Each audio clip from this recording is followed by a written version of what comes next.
तर आज आपण गणपती बाप्पाच्या प्रसादासाठी अतिशय पौष्टिक आणि झटपट तयार होणारे चुरमा लाडू कसे बनवायचे हे बघणार आहोत। बनवायला अतिशय सोपे आहेत। घरात उपलब्ध असलेल्या कमीत कमी साहित्यामध्ये हे बनवून तयार होतात। तुम्हाला जर याचे लाडू बनवायचे नसतील तर याच मिश्रणाचा वापर करून तुम्ही चुरमा मोदक सुद्धा बनवू शकता। तर हा मोदक तुम्ही बघू शकता किती सुंदर आणि सुबक दिसतोय। तर अशा रीतीने तुम्ही लाडू ऐवजी गणपती बाप्पाच्या प्रसादासाठी मोदक सुद्धा बनवू शकता। आणि फक्त गणपती बाप्पाच्या प्रसादासाठीच नाही तर इतर वेळेला सुद्धा लहान मुलांच्या छोट्या भुकेसाठी किंवा त्यांना अधेमध्ये खाण्यासाठी हे चुरमा लाडू तुम्ही बनवून ठेवू शकता। एकदाच हे लाडू बनवून हवाबंद डब्यामध्ये ठेवले की ते 10 ते 15 दिवस आरामात टिकतात। चला तर मग हे पौष्टिक असे चुरमा लाडू कसे बनवायचे हे बघूयात। गव्हाच्या पिठाचे चुरमा लाडू बनवण्याकरता इथे मी भांड्यामध्ये 2 कप गव्हाचं पीठ घेतलेलं आहे। तर बघा या कपाने मोजून मी 2 कप गव्हाचं पीठ घेतलेलं आहे। पीठ बारीक दळलेलं असल्यामुळे मी यामध्ये घालते पाव कप बारीक रवा। जर पीठ जाडसर दळलेलं असेल तर यामध्ये रवा घालण्याची आवश्यकता नाही।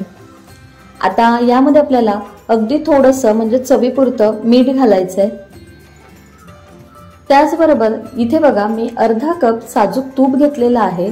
आता यापैकी 3 चमचे साजूक तूप आपल्याला या पिठामध्ये घालायचंय आणि शिल्लक राहिलेल्या तुपाचा वापर आपण नंतर करणार आहोत।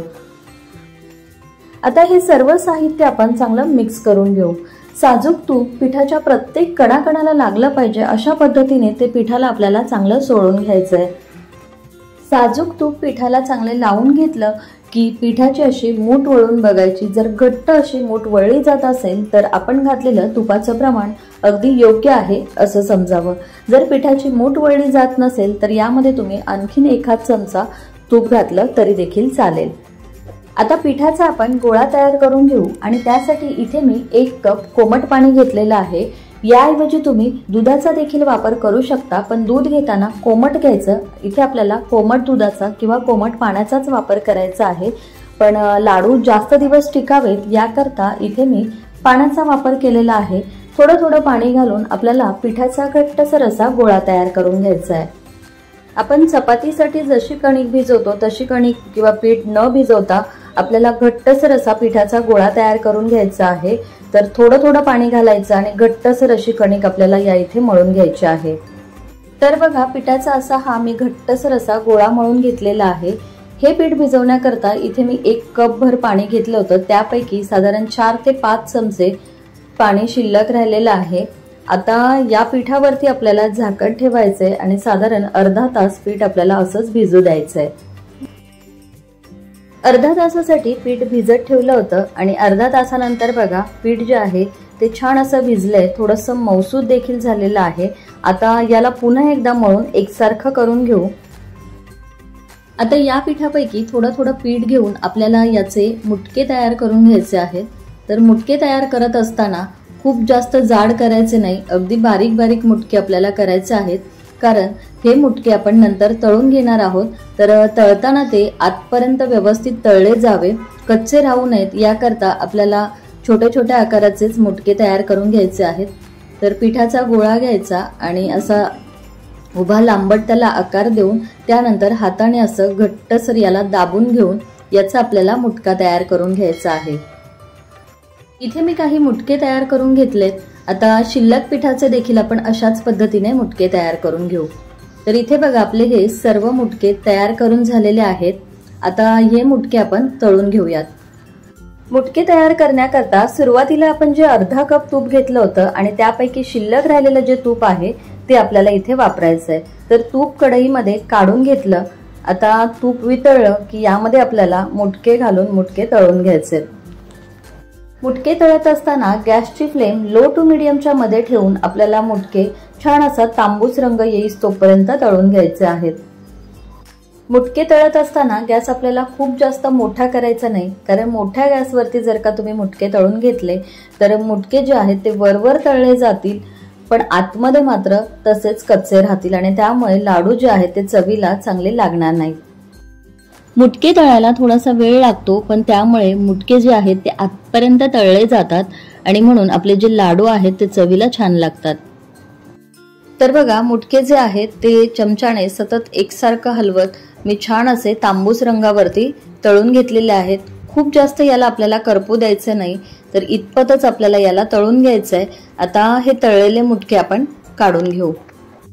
मुटके तळत असताना ते आपल्याला व्यवस्थित तळून घ्यायचे आहेत, कारण मुटके व्यवस्थित तळलेले असतील तर आपले लाडू जे आहेत ते छान असे दाणेदार होतात आणि खायला देखील ते चविष्ट लागतात. मुटके तळून झाले की याला आपल्याला पूर्णपणे थंड होऊ द्यायचे आणि मगच याचे आपल्याला असे छोटे छोटे तुकडे करून घ्यायचे आहेत. सर्व मुटक्यांचे छोटे छोटे तुकडे करून घ्यायचे, कारण नंतर याला आपण मिक्सरवर फिरून याची बारीक अशी पावडर तयार करून घेणार आहोत. तर सगळ्या मुटक्यांचे इथे मी असे हे छोटे छोटे तुकडे तयार करून घेतले. आता हे आपल्याला मिक्सरच्या भांड्यामध्ये काढून घ्यायचे आणि मिक्सरवर फिरून याची बारीक पावडर तयार करून घ्यायची आहे. अगदीच खूप जास्त बारीक पावडर याची आपल्याला करायची नाहीये, तर रवाळ असा याचा आपल्याला चुरमा तयार करून घ्यायचा आहे. तर बघा, मिक्सरवर फिरून याला मी असं बारीक वाटून घेतलेलं आहे. तुम्ही बघू शकता अगदी रवाळ असं याचं टेक्स्चर आहे.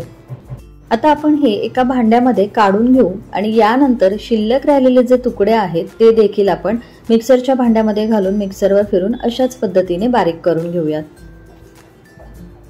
तर बघा, शिल्लक राहिलेले मुटक्यांचे जे तुकडे होते ते देखील मिक्सरवर फिरून त्याचा मी अशा पद्धतीने चुरमा तयार करून घेतलेला आहे आणि अशा रीतीने आपला गव्हाच्या पिठाचा हा चुरमा बनून तयार झालेला आहे.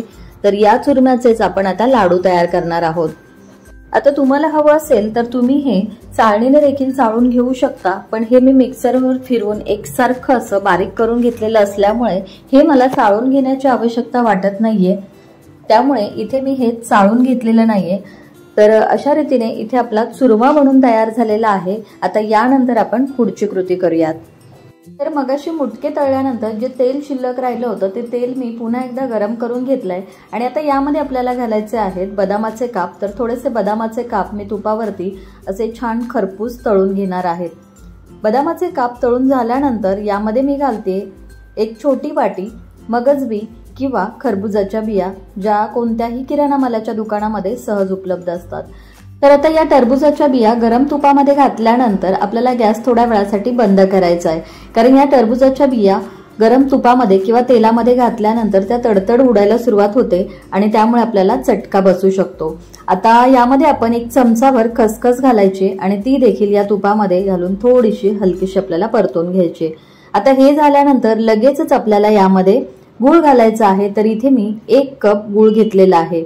गूळ घातल्यानंतर आपल्याला गॅस ऑन करायचा आहे आणि हा जो गूळ आहे तो आपल्याला या तुपामध्ये किंवा या मिश्रणामध्ये पूर्णपणे वितळून घ्यायचा आहे. याचा आपल्याला पाक तयार करून घ्यायचा नाही, तर गूळ आपल्याला फक्त विरघळेपर्यंतच याला शिजवून घ्यायचं आहे. तर लक्षात ठेवा, गूळ वितळेपर्यंतच आपल्याला हे मिश्रण शिजवून घ्यायचंय, त्यापेक्षा जास्त आपल्याला हे मिश्रण शिजवायचं नाही. जर आपण हे मिश्रण जास्त शिजवलं तर गुळाचा पाक तयार होईल आणि आपले लाडू जे आहेत ते कडक होतील. गूळ पटकन वितळला जावा याकरता मी गूळ अगदी बारीक चिरून घेतला होता. तर बघा, गूळ या ठिकाणी पूर्णपणे विरघळलेला आहे. आता हे जे मिश्रण आहे ते आपल्याला यापेक्षा जास्त शिजवायचं नाहीये. आता या स्टेजला आपण गॅस बंद करायचा आहे. गॅस बंद केल्यानंतर आता या मिश्रणामध्ये आपण 1 चमचाभर साखरयुक्त विलायची पावडर घालून यामध्ये ती व्यवस्थित मिसळून घेऊ. तयार करून घेतलेलं हे गुळाचं मिश्रण किंवा पाक लगेचच आपण आता या चुरम्यामध्ये घालून घेऊ. गुळाचा पाक यामध्ये घातल्यानंतर तो थोडासा गरम असल्यामुळे सुरुवातीला आपल्याला यामध्ये तो चमच्याने व्यवस्थित मिक्स करून घ्यायचा आहे आणि त्यानंतर तो थोडासा थंड झाला की हाताने याला आपल्याला चांगलं मिक्स करून घ्यायचं आहे.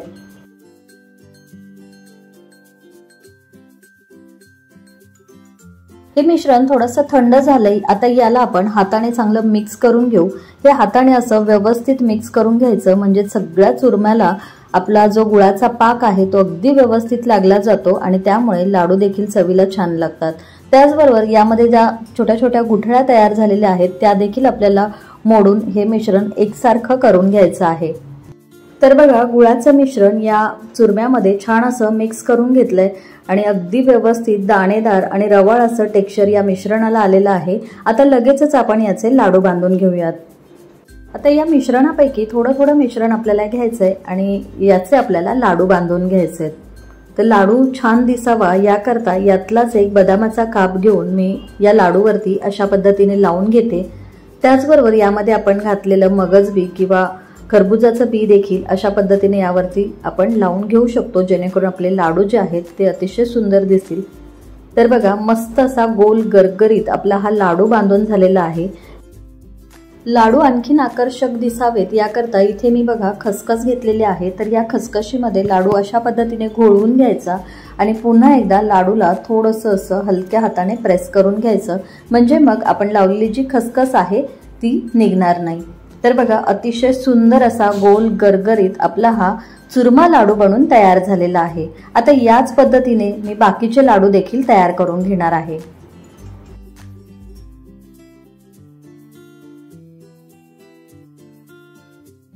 तर अशा रीतीने इथे मी चुरम्याचे काही लाडू तयार करून घेतलेले आहेत। आता शिल्लक राहिलेल्या मिश्रणाचे आपण गणपती बाप्पाच्या प्रसादासाठी किंवा नैवेद्यासाठी या चुरम्याच्या मिश्रणापासून मोदक तयार करणार आहोत। तर त्यासाठी इथे मी बघा मोदकाचा साचा घेतलेला आहे।